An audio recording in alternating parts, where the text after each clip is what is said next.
We were just having some machine issues as we started this, but I've had machine issues this week.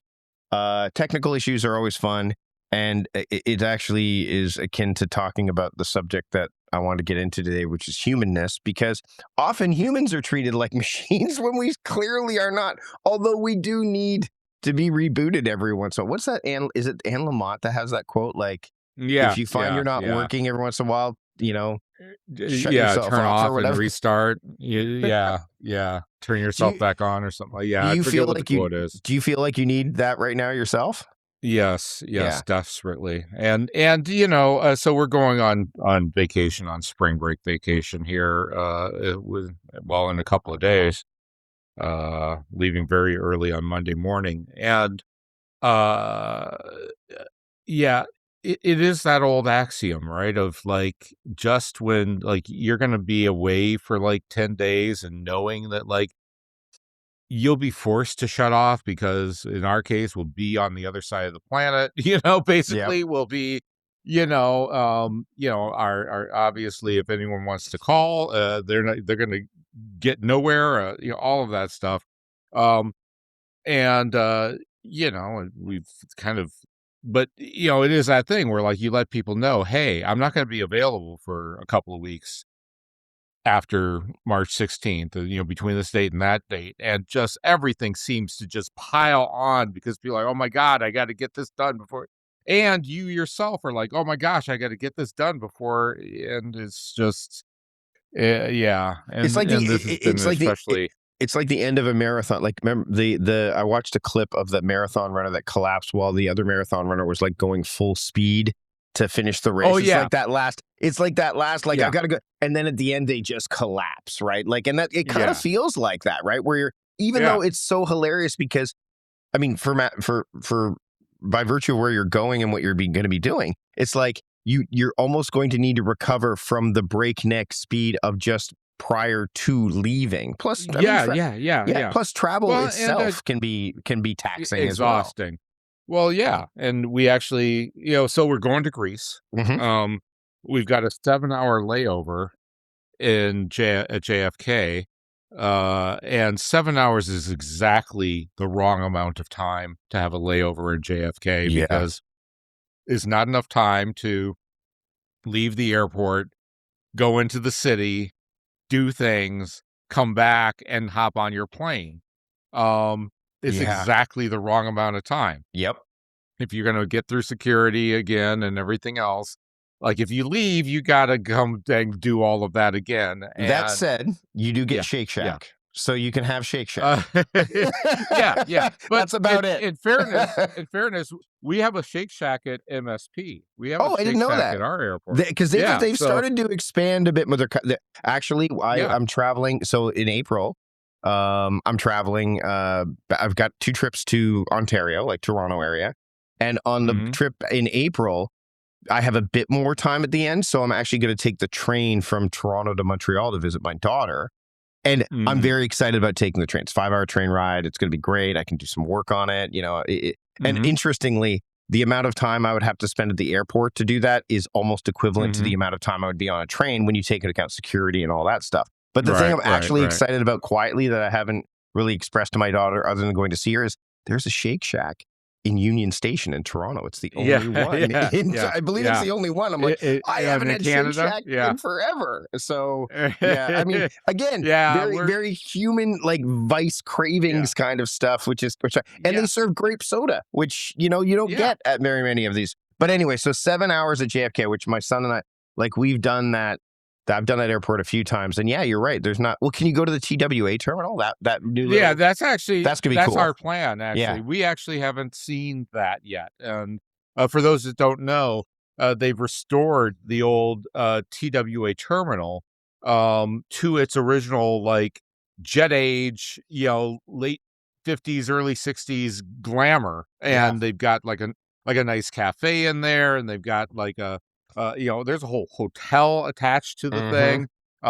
And they've got a lounge, a bar, the whole 9 yards. And so it is kind of a little mini tourist destination, right there at the airport, for which you don't necessarily have to, as far as I understand, you know, Well, leave and you come could go back through. through Well, security or but you whatever. could. You've But got it 7 does, hours. you could, You've got yeah, 7 hours. I exactly. mean, We got yeah. more than enough time. More Yeah, than yeah, yeah, enough yeah. time. Yeah, yeah, Yeah, yeah. yeah. So So Greece. So again, speaking of humanness, like travel, I've been saying this for a long. I think you and I have had this conversation before, but one of the most interesting experiences that I think extends the principle or virtue of humanness is travel beyond your borders.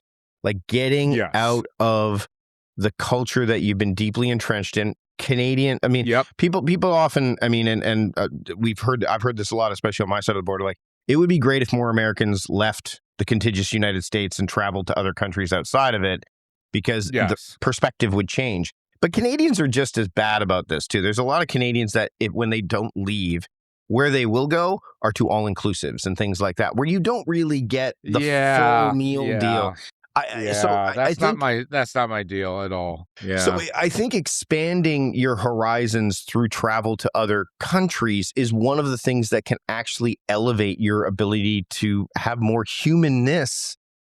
Because it creates this perspective. It's more relational than transactional, which I think is really yeah, important. And I mean, I yeah, would love to see more people do this. And it's well, for the most part, it can be well within your reach. I mean, I know right now in the climate that we're in, plane fares will go up because of, yeah, yeah, all of this stuff. yeah, But I mean, I've had so many people say to me, I would never go to Asia. It's just the flight is too long and it's cost too much. I'm like, yeah, but once you're there, your dollar goes yeah. a long It goes a way. wow. Yeah, And in exactly. Greece, I think Yeah, Greece is the yeah. same right now, right? Like Greece is not It's not to the kind of same similar. degree. Yeah. No, but it is kind of similar. I mean, you can, just checking prices. So for a couple of reasons. Number one, Hmm. um, this is actually their down season, Yes. March is. Hmm. And so there's not a lot of tourists there, right? People come to Greece in the summertime. They Yes. come for the islands, they come for the beaches, they do Santorini, they do Mykonos, they do Hydra, they do the Creed, islands, all that. right? Yeah, yeah, yeah. Yeah. And Crete, and they want to swim in the cold Mediterranean waters and soak up the sun, and Hmm. that's great. But it's definitely a summer travel destination. Um, this time, especially because it's Lent, Yeah.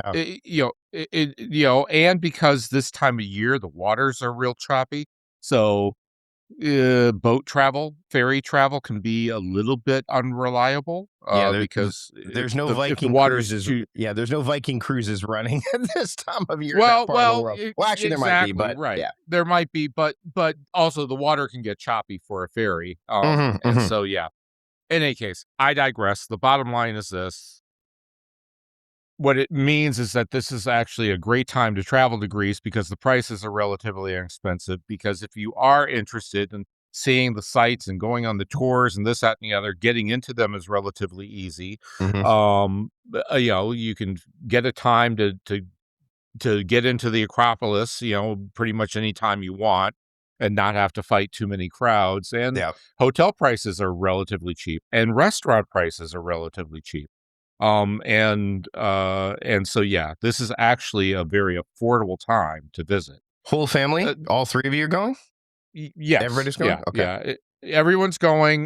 This is kind of we wanted to do. We in general do at least one international trip a year and Hmm. have since Beatrix was born.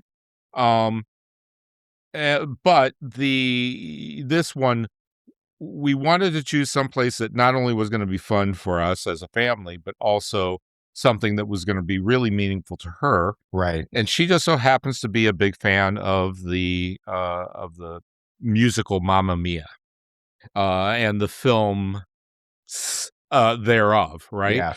And the first film with Meryl Streep and all of Pierce them, Brosnan and all of them. Yeah. yeah, Amanda Seyfried.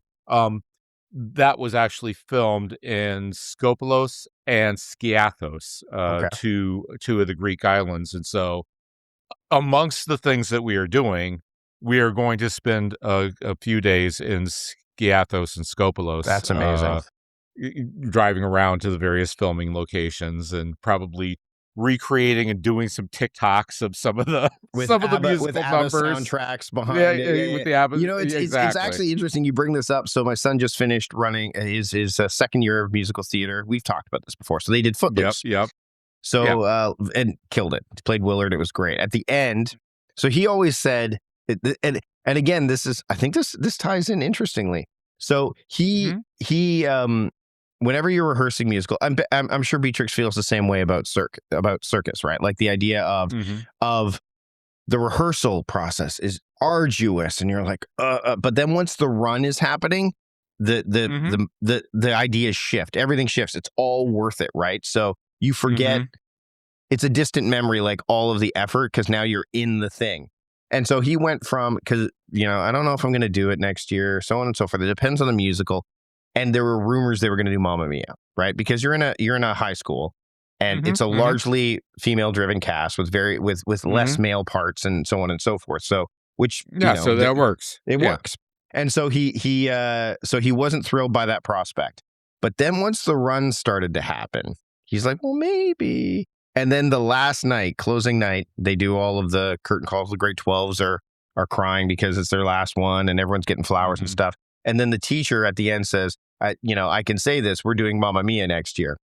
And so I asked him afterwards, I'm like, so they are doing Mamma Mia. What do you think? He goes, yeah, I'll probably go out for it. Like, it was like one of those things where it's like, and because he's at that point now where the progression of number one, he feels he'll get a part. Number two, it's likely he would get one of the going into grade 11, and he's been in it so long. Mhm. It's there's a high chance that he would get one of the two leads, either I think it's Yeah. Sam and Sky. Is it Sky, the other one, the fiance? I think is his name, or Yeah, I forget. anyways, one of those.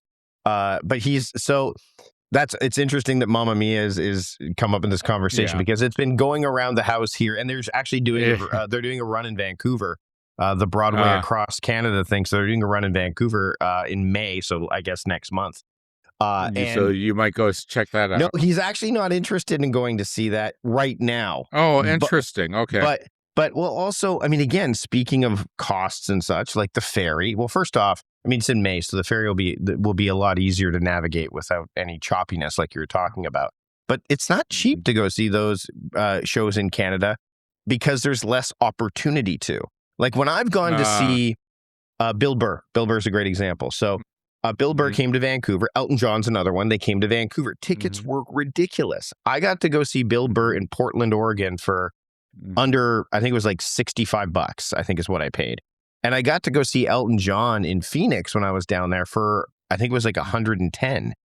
Add zeros to that for like some of when they come to Canada because there's less venues, right? So mhm, in the States, which is one of the things that, you know, it would often be cheaper for us to not go to Vancouver or Toronto or Calgary or what have you.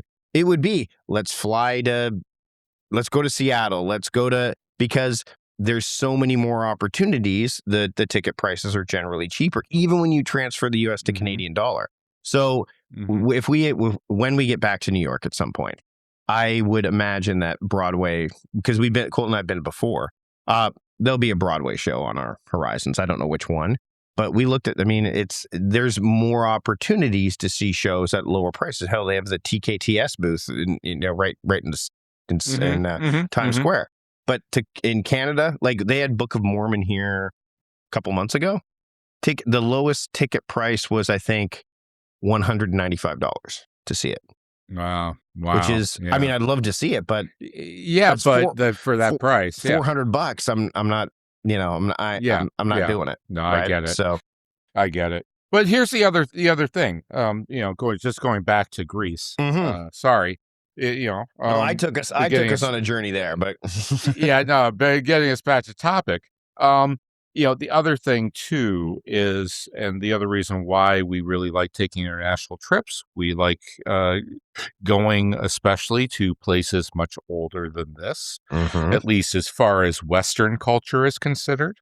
I do not want to forget that this land was taken from people who have been here, for, well, over 10,000 years. I Hmm. believe the current estimate is about 13. Um, uh, but the thing to remember, is that, America's a relatively young country with a relatively young history. And, one of the things about going to a place like Greek, literally the cradle of Western civilization in many ways, um, to regularly, walk in and out of spaces and to be in space with, uh, you know, buildings constructed by human beings that are 4,000, 5,000 years old, 6,000 years old. Yeah. Like that's a thing, right? Yep. That's something to remind us that yes, yes, we are human, but what does that mean? What does being human mean? Because the truth of the matter is that as big as things feel, as important as they feel, as the you know uh you know as to us personally, our priorities and the things that matter, and getting this done or that done, or not doing this and making these choices and whatever on a day-to-day, moment by moment basis, it feels um it feels like it matters, but it's just, it will get forgotten. Yeah. It's a blip. Like, 99.9% of your life will be completely forgotten in 200 years. Yeah. It's Have you as seen? There's a crazy as video. that sounds, There's right? a great YouTube video that shows the passage of time and where Yeah. our current era exists on that timeline. And Yeah, it is yeah. when you see that, you're like, oh, like, I mean, you should Oh, be like, yeah, yeah, all right, yeah. like, and the one thing, like, I just finished this week, as we're recording this, I just finished doing a short talk on from productivity to productiveness, and Yeah. it was at a conference about the rising economy where people are like freaking out about where we're at. There's a Where lot of things are uncertainty going. and stuff, and I'm like, and there was a lot of data being thrown around. And what was great is the talk that was on before me, the gentleman that presented before me, who I've actually done some work with before. He pointed out, Mhm. he goes, we need to cast cynicism aside and start to embrace. And I'm like, thank you for teeing me up so well with that, because the term productiveness is kind of like people like, oh, whatever. This guy's like, he's not living in the real world kind of thing. I would argue that productiveness is living in the real world more than productivity is in a lot of ways, right? Because Mm. it's a state versus the activity. And notice, as we've talked about this stuff, we've not talked, like, we'll touch on things like, what's your calendar? Like, remember, if it goes, and once it's on your calendar, it's a commitment. Like, we talk about those tropes that come up in our our Mhm. our the arena that we're living in. But we haven't touched on that once, because that's the lived experience is so much deeper and Mhm. so much vaster than that in our own experiences. But in the grand scheme of things, if Mhm. if it's so vast and deep to us, but it's so small, it I think it reminds, it should, I think, serve to remind us that, you know we we are not as important as we'd like to think we are in the grand, Mhm. in a much larger sense. Mhm. And Mhm. so when you go on trips with your family and you're spending times in those areas and you see, like, and I've not been to a place. I mean, I guess the Philippines has had like the Batad rice terraces. They've been around for a Yeah, long time, sure. but I've not been to like Greece or Italy, or I think Portugal's the oldest that I've been to, I would imagine, in that Mhm. area. But I'd love to go to those places. And my wife and I've talked about going to places like that, because you get to see, Mhm. wow, like civilization, Mhm. we really need to put our egos in check in a lot of Yeah. ways. And I think that Yeah. those kind of experiences, when you are present in them, should serve to do that. Yeah, I mean, the place, one of the other places that we've been, and this was like, well, I believe, was this last year or the year before? I think it was the year before. In any case, I digress. the bottom line is that Tanzania Oh yeah. and driving past where the bones of the oldest human being ever recorded were, I mean, it's like, oh yeah, no, that's just right there. Yeah. As literally like right there. And I'm looking at the world that they would have looked at because all of that has been preserved. And yes, I mean, I'm sure that it's vastly changed because of climate changes and whatever, whatever, right? But the fact is that, yeah, this ground I'm walking on, they walked on too. Yeah. Yeah. And I'm that's mind blowing to me, right? And yeah. that should be mind blowing to anyone who gets to experience that, right? Hmm. That you know, here I am walking the same footsteps that literally the very first humans walked.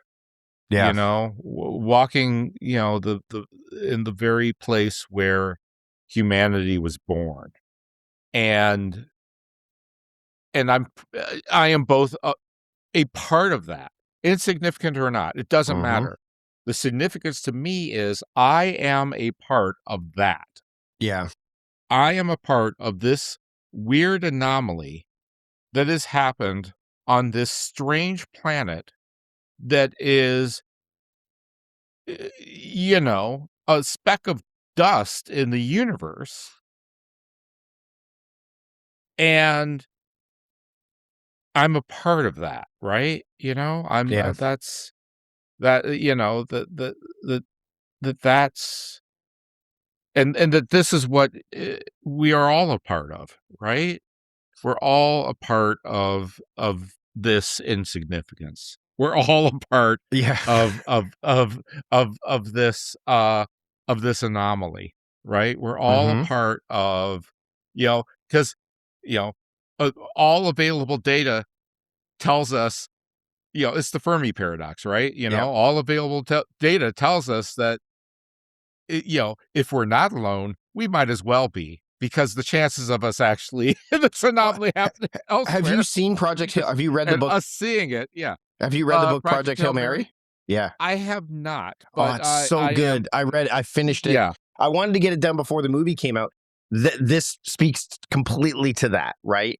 I mean, right, if you're reading the book or see the movie, and I'd love to, when you get around to seeing it or yeah, read the book, uh, there is such a great lesson in that book, not just about what humans are capable of doing and how resourceful we are, but the fact that, I mean, and this is not a spoiler if you've seen the trailer, like he comes across alien life, right? So right, it's but it just the depths that it goes into, and this again perspective, which we've talked about before, right? mhm, Um, mhm, it's as you were talking about, like the buildings that have been built. I mean, where we are, both in North America here, some of the things that we do have that are of that age are things that were not built by man at all. Like I live on Vancouver right, Island, where Cathedral Grove has some of the oldest trees in North America, like mhm, thousands of years old.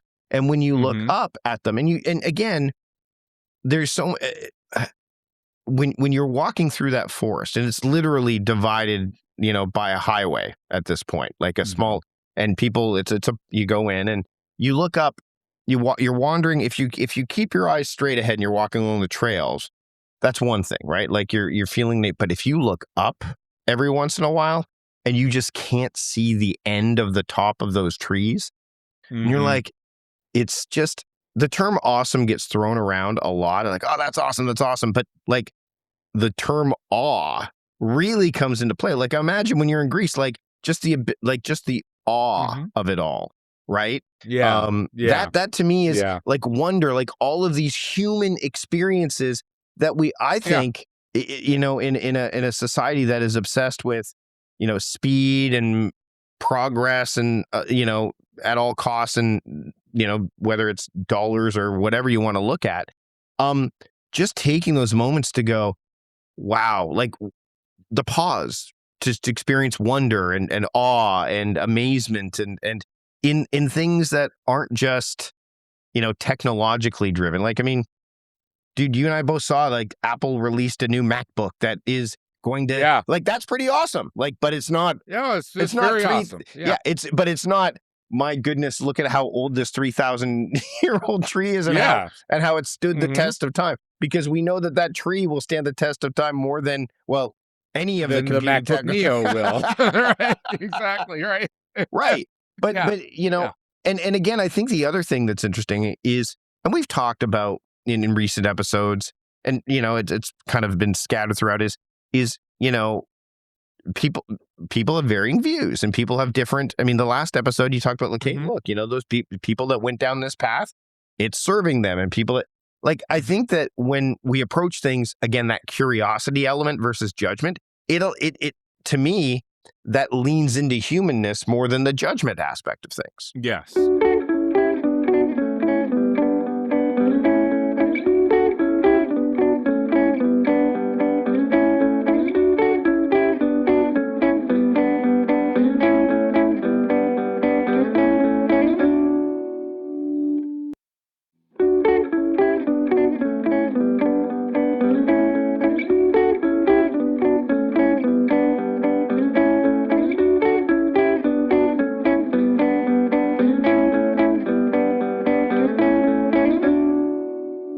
And I think it's also important to remember, regardless of how good your AI is, um, it can't, like we've said before and has been written about and whatever, it Hmm. can't replace those things right now, at least for the foreseeable future, that only humans can do, Right. right? I trust me, I would love to get an AI that could plumb a bathroom to code for me in one of my project houses. That would be terrific if I get to hire that, because I can guarantee you it would be faster and likely cheaper than the plumber that I that I have to hire. But that's not happening, right? Yeah. Because there are things that are uniquely human that only humans can do. And quite frankly, kind of that curiosity is going to be one of those things, Right. right? Um and it's the curiosity that leads to questions, that leads to ideas, that lead to solutions. Um so we were at a thing, um, uh, for artists, talking about resiliency in this moment here in the Twin Cities and Minnesota in general, and in Hmm. our country, as a whole, um, and what that looked like. And one of the panelists said something that really struck both my wife and I, and we've been thinking and talking about it since, off and on, which is, you know, everything that happened here was, like, imagined by somebody. Right. Like, they had an idea to Hmm. do this, Right. right? You know? And it was a solution to a problem, How do we meet our goals that we have set for deportation? Yep. Whether that was arbitrary, or whether it was imagined, or whether it was based on fake data, it doesn't matter. Sure. Someone had curiosity about the problem, Hmm. right? Thought to ask the question, came up with a solution, and then took action on that thing. Yeah. And what we need to do to counter that, or to start to begin to counter that, is say, hey,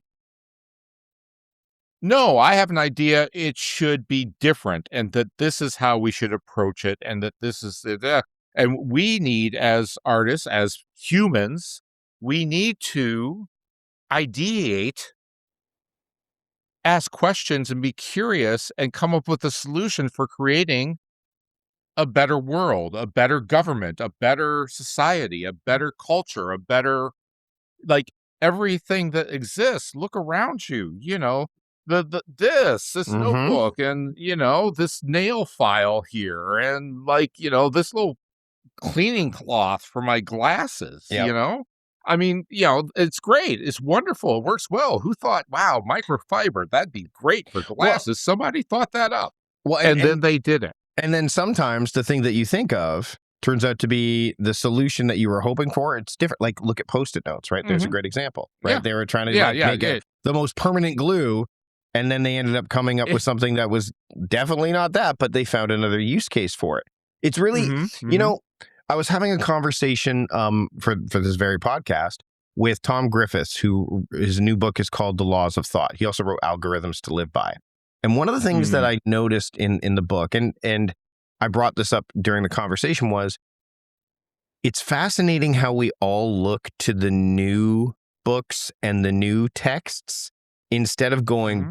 back. Other than Hmm. if someone says like, read Seneca, read. I mean, you're going to be going to Greece, so like there's the Stoics and all Hmm. like all of that. Hmm.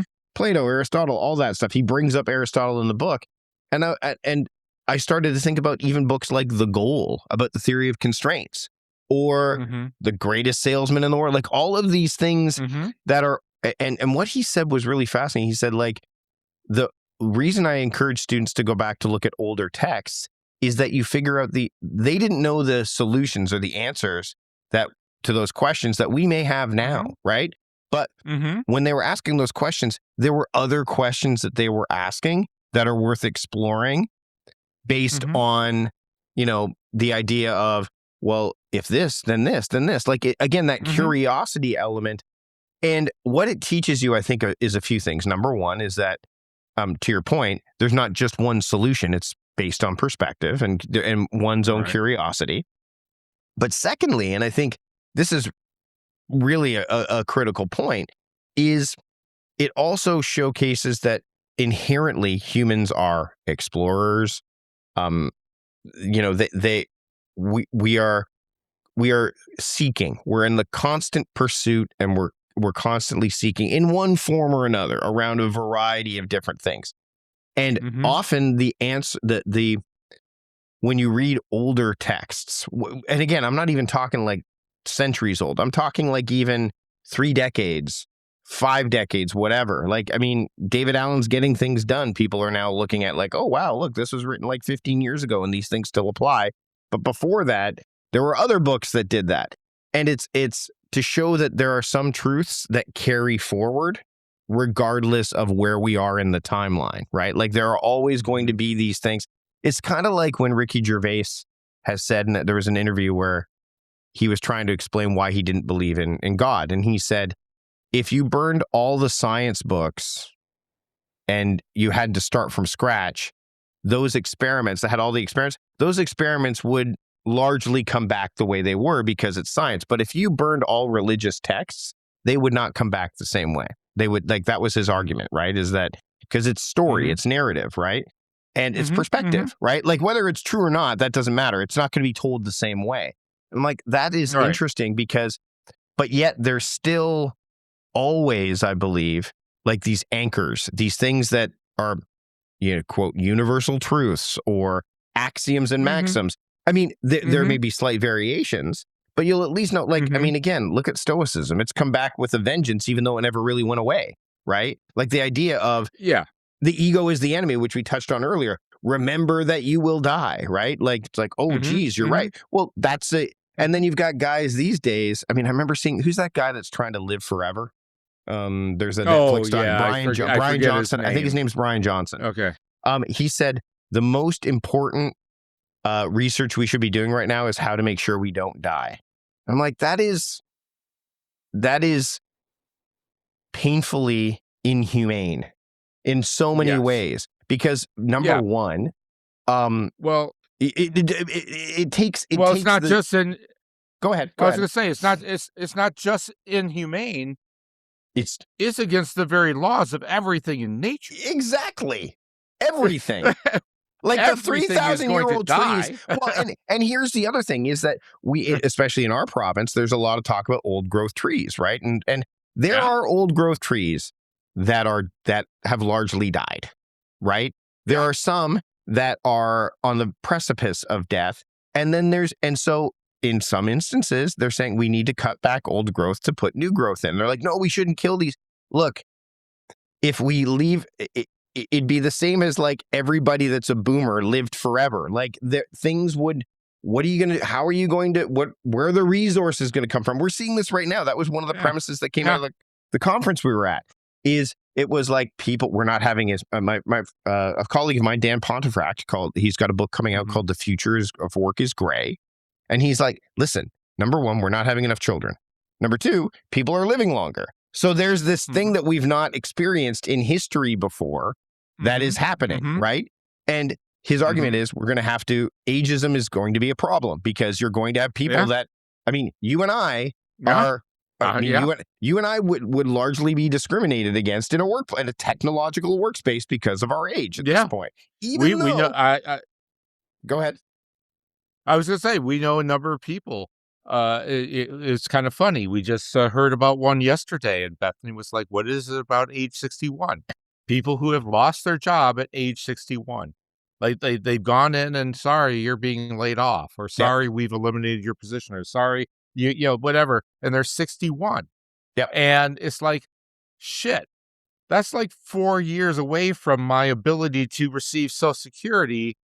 And I know that finding another job, like, for like, how am I gonna do that, Yeah. right? And yeah, Well, yeah. I mean, and we're forsaking things like like I've said, we forsake quality for quantity in the pursuit of productivity, but we're forsaking wisdom for youth, which and yeah. in an experience. But it's interesting because there's such a battle between like we can't cut down these old trees, and people are like, well, actually, we need to cut some of them down so we can plant new ones so that we can keep things going.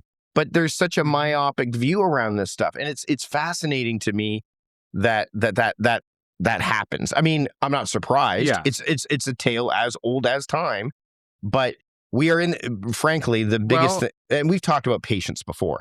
Patience is the watchword of right now, and it's really tricky to be patient in a world that really doesn't want us to be. Even though it's the merits of being patient to a degree are right. on full display if you're paying attention. So a question And I humans don't have a hard time with that. We even though right. it's one thing that we can do.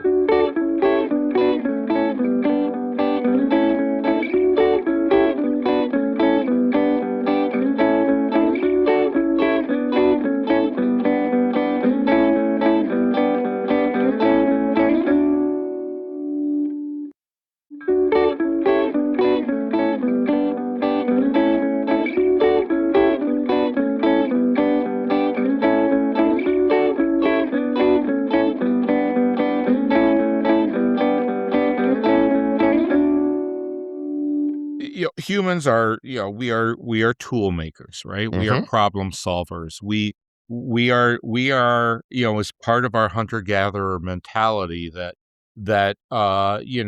we have this thing that we must be the ones to fix. But the question we don't ask ourselves enough, talking about your old growth forest analogy, the first one of the things that popped into mind was something you just said, and I don't know what it was. That's okay. I'm a little out of it today. But what what would have happened? What would happen if you did nothing? Yeah. What would happen if there wasn't a human to solve it? Yeah. Because this thing has been around long before there was a human to solve it. Hmm. And just because there's a human now to solve it doesn't necessarily mean that a human should solve it. Yeah. Maybe the solution is to pretend like the human is not there and let the trees solve it themselves. Yeah. This is the thing about wildfires oftentimes, not necessarily the ones that are caused by humans, but there are plenty of wildfires around the world every year they're naturally caused, right? Yep. You know, it's a sun shining on a dry leaf for way too A long. lightning bolt. Um, a lightning bolt, whatever, and suddenly you have a wildfire, right? Well, guess what? What happened before humans were here? How did that work? Well, things just burned Hmm. and new and in fact, what we have found out is that in many cases, actually, no, that's part of the cycle. Things It is. actually need to burn, Yep. and they need to then come back 100 years later so that they can burn again, right? Yeah. That Well, this is, and when humans get and that involved in, humans, yeah. and we interrupt that cycle, and we actually screwing up the planet by involving ourselves, Or they right? bitch about it. Like, that's the funny thing. It's like, I live in BC. British Columbia Yeah, catches fire every summer. Like, it yeah, just happened. In yeah, fact, we're probably, as we're yeah. recording this, it's coming up to that season where we can start to see some of that happening. But you're right. Like, it's part of the cycle. And what makes me laugh is, and this happened, I mean, it happened for you last year, where it's like, hey, Mhm. Canada, keep your smoke on your side of the border. We're tired of man. Like, come on. I mean, Well, and that well, maybe but then Trump would be okay with windmills just to push the smoke back towards Canada. Anyway, speaking of him, sure. now brought loop us back around to books, but I want to talk about that for in a second. Hmm. But I think what we don't ask ourselves enough, and as humans, we actually this is one of our key abilities, but we don't use it enough, and that is, what if I did nothing? Yeah. Yeah. Yeah. Yep. Yep. What if this thing that I see as, "Oh my god, I gotta fix," what if I didn't? Yep. What would happen? Like, how would that, like, let me consider for a second doing nothing. Let me consider for a second not being the one to solve the problem. Let me Hmm. consider for a second that there might be other forces or people or nature or whatever will solve that problem better or even more naturally or humanely, Yeah. in fact, than I would. What if I don't need to make a tool for this? What if I don't need to do this thing? What if this idea I have doesn't have to become a product, right? Right. Like we don't ask ourselves enough, what happens if I remove myself, Yeah. right, out of the equation? And I'm finding I'm having to do that in my personal life right now, Hmm. with the situation, which is, you know, it's something that I don't know how to fix, that Right. actually I can't fix without the person wanting me to fix it or Hmm. wanting the help or whatever. And as much as I would love to be able to jump in and do something, I have to say, yes, but what happens if I don't? Yeah. What Yep. happens if I'm not allowed? Well, I guess that's just, I have to just sit back and watch it play out and to see where this goes, and to know it's probably going to go to a bad place, but to also know that, like, well, it's not like I could have done anything different Well, I think the or other needed thing, to. well, and I mean, this is ironic. I'm going to say this because I'm not going to do it, but we also, that very argument also comes up with, why do we have to have the last word? Why can't we let the other person have the last word? I can't tell you. Like, on Mhm, social media, you eventually just have to decide, okay, I don't need to be the person that has the last word in this. I don't need to. mhm, Again, that takes probably a removal of ego, like a whole bunch of other mhm, factors. Um, mhm, or again, back to that understanding of, I'm really not all that important when it comes mhm, to, I've said my piece or shared this thing or whatever. I don't need to add any more fuel to the fire per se. And mhm, yeah, I mean, there are so many things we could go into around the idea of humanness. Um, but again, I think that when we lean into that, like if we start to explore that more, I think that ultimately it allows us to make better decisions around, like, to your point, what truly matters, what we should do something about, what we could do something about, as opposed to trying to do something about things that are either A, beyond our control or command, or B, um, aren't worth our control or command, but yet we want to bring it Yeah. into our life regardless, right? Right. Right. And also, just always seeing ourselves as a solution. Yeah, that brings me back. We were talking about books. Mm-hmm. Here's the thing. Um, going back and reading older books, not can really help you understand why certain things are the way they are, why other people are the way that they are. Yep. One of the things that um, not a lot of people, not enough people, um, know or understand. Speaking of our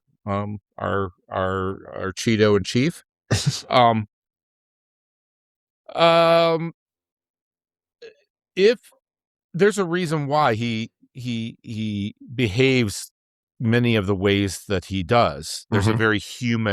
There's a very human reason behind that, right?